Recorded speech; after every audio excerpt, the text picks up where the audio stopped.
আসসালামু আলাইকুম। সম্মানিত মুসলমান ভাই ও বোনেরা, আসন্ন রমজান রমজান উপলক্ষে আপনাদের কাছে আমি দুইটি কথা বলছি। যদিও আমি কোনো হক্কানি আলেম, ওলামা বা বিজ্ঞ আহ, ইসলামী স্কলার নই, তারপরে আমি বলছি আমি ছোটবেলা থেকে যা শুনে আসছি। আমার একজন শিক্ষক ছিলেন, একজন কারি, সিরাজুল ইসলাম তালুকদার সাহেব। তার কাছে অনেক কথা ছোটবেলায় শুনেছি, কোরআন পড়েছি সেই সময়, যে আসন্ন রমজানের তিনটি অংশ থাকে। একটা হলো রহমত, মাগফিরাত এবং জান্নাত।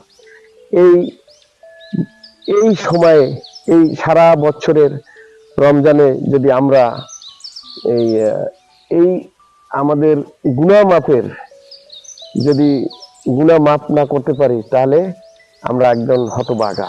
ঠিক আছে? সেই হিসাবে আমি বলবো যে আসন্ন রমজানে আপনারা সঠিক এবং সুন্দরভাবে ইবাদত বন্দি করবেন, পাক পবিত্র থাকবেন, সওয়াব অর্জন করবেন। এই মাসে 1 রাকাত নামাজ পড়া 70 রাকাত নামাজের সওয়াব। একটা মানুষকে একটা এক গ্লাস পানি দিয়ে ইফতার করাইলে অতুলনীয় সওয়াব। আমি আহ্বান করব যে আপনারা সবাই সকলের প্রতি একটু খেয়াল রাখবেন, অসহায় দুস্থ মানুষের প্রতি খেয়াল রাখবেন।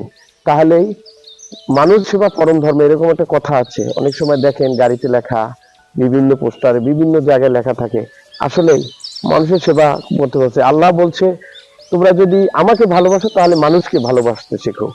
তাহলে সেই হিসাবে আমি বলবো, সবাই এভাবে পবিত্র রমজানকে, হ্যাঁ, রমজানের পবিত্রতা রক্ষা করে আল্লাহর আইন, আল্লাহর পথে নিজেকে পরিচালিত করুন। সবাই ভালো থাকবেন, সুস্থ থাকবেন।